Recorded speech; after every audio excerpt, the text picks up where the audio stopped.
Hey, how you doing? This is Douglas Shepard, Phoenician Pool Service and Repair. We've been doing what we call trilogy of a crystal clear pool. We had part one that talked about equipment. We had part two that talked about filtration. And today we're going to just give you a brief overview on chemistry and things you need to know. So if your equipment is functioning right and your filter is clean and working right, then the only thing left is chemistry. Now, most people, or a lot of people that have problems, have avoided the first two and they're just throwing chemicals in the pool. So yes, if your chemicals are right, it will definitely help you have a crystal clear pool, but you cannot avoid the first two, which are your equipment and your filter. All three of these work together, okay?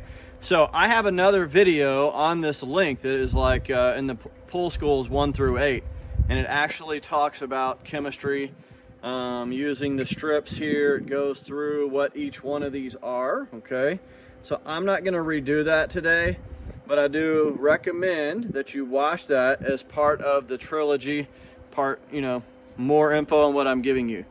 But basically what I want to go over today is the needs of your chemistry, okay? So number one is chlorine. You never want to be at a 0 on your chlorine. Once you run out of chlorine, unless you have something else like a BioShield or a UV ozone, Pool RX, something of that nature. If you don't have something in that sanitizing the water, then as soon as you run out of chlorine, you're going to start getting cloudy. And if you're in Arizona like we are, you could be getting green within 2 days, okay? So the best thing to do is not run out of chlorine in your pool or your spa. Now you don't want to overdo it, and depending on the heat, you need to figure out how much to put in, okay? So on like a 10,000, 12,000 gallon pool, in the summer, you're gonna put at least half a gallon of liquid or half a pound of shock up to 1 pound. But on like, in the winter, you might use a 1/4 to a half, right? Because it's no one's swimming and it's getting less sun, so it's more effective. So if you get into the 3 to 5 range on your chlorine, then I like that. The 1 to 3 is kind of the okay. 5's a little high, but it's not bad. And then your 10 to 12, you're getting too high, okay? So then you use some kind of shock to bring your chemistry chlorine up, and then you use your tabs to keep dissolving. So in the winter, you may use like 1 tab, 2 tabs every week or so at the most. In the summer, you may run 2 or 3 floaters keeping it full all the time, depending on how big your pool is, okay? Your pH and your alkalinity both help maintain the chlorine. So I'm going to show you on a pool, you want to put your chlorine in the shallow end and your acid somewhere on the deep, but never over a step, okay? What happens is when chlorine and acid mix, they make toxic fumes, and so we do not want to put those in the same place. You could technically put chlorine anywhere, but just get in the habit of putting them in opposite places. The acid is really nasty, so don't get it over a shallow end, over a step.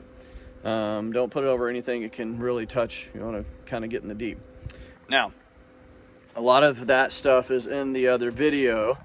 I want to go over phosphate killer, algaecides, different things of that nature, okay? So, phosphates are food for algae. Every time leaves fall in your pool, it gives you phosphates. When you have storms and other stuff, you get a lot of phosphates in your pool.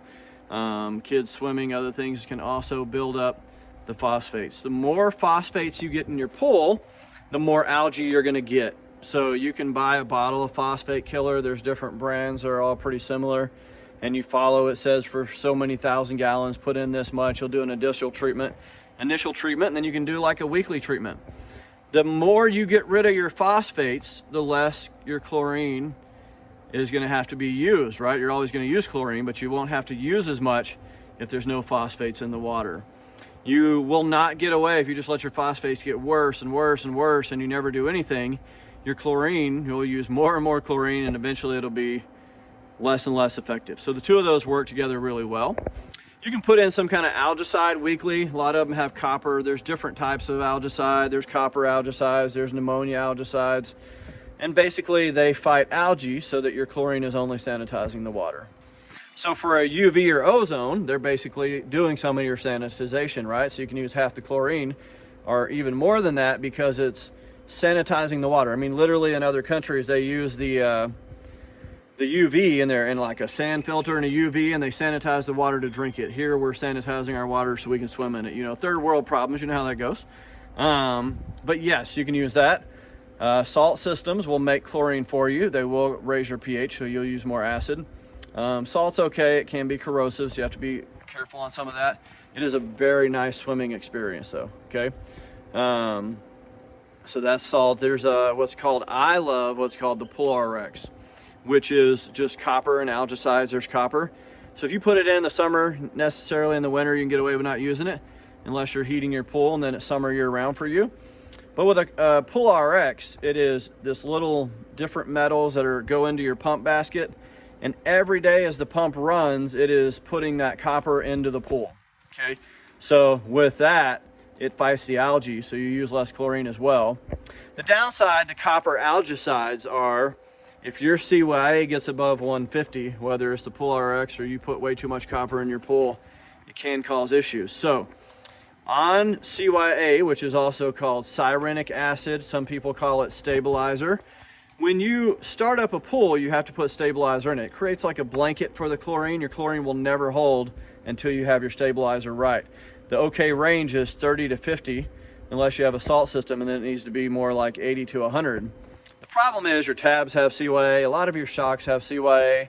Stabilize them, it makes them last longer, like dichloride. I love dichloride. It lasts a really long time. But the problem with dichloride, especially if you're in somewhere like Arizona like we are, you're putting in several pounds of shock a week. In easily a year and a half, 2 years, your CYA is going to be at 150. Okay, so at 150, it's recommended you drain your pool. Okay, but if it's like summertime and you can't drain your pool, or there's some reason you're not able to drain your pool yet, then you need to do what's called adjusted alkalinity. I don't make this. It's a whole like math equation, and I'm not a big math person, but you know, I can do some. But go on YouTube, and you can look up adjusted alkalinity equation. Okay, so basically, once your CYA, which is on the Aquacheck 7, or you can use the droppers, gets above 50, your alkalinity is no longer accurate. So you have to do a whole math equation to figure out, like, what is my alkalinity based on what my CYA is now. You add numbers to, you know, whatever, do the math.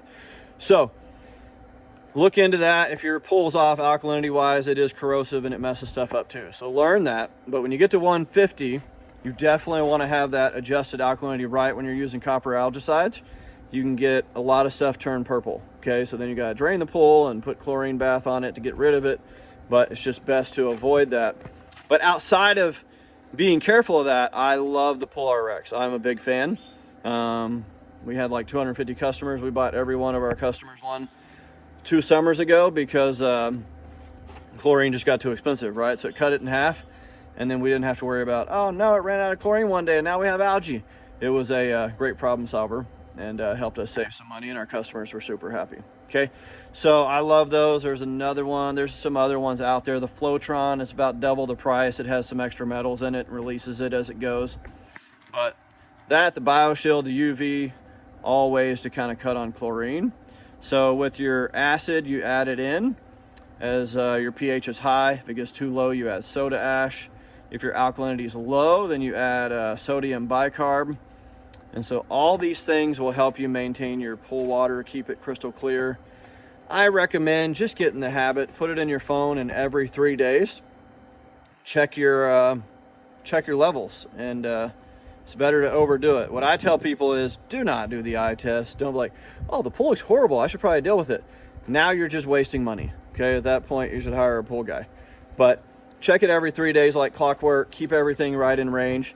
And it will save you money, it will save you a headache, and you won't be fighting green pools all the time, which turns out to be costly and super ugly and annoying. So just set a clock. They also have some floating chem readers. They're like solar, and they're just checking it, and the app, it like tells you, hey, chlorine's low. Those are super awesome. You can look into some of those. But all good things. But the main thing is, if your chemistry is in range and your filter is clean and your equipment is running right and enough hours a day, then you should have a crystal clear pool be able to swim and enjoy it and not be embarrassed when people come over. Okay, so this is the Trinity of Pool Care. I hope you enjoyed it. Have a wonderful day. Subscribe, share with your friends, tell people to watch us, and we'll keep making videos for you. Thanks, bye.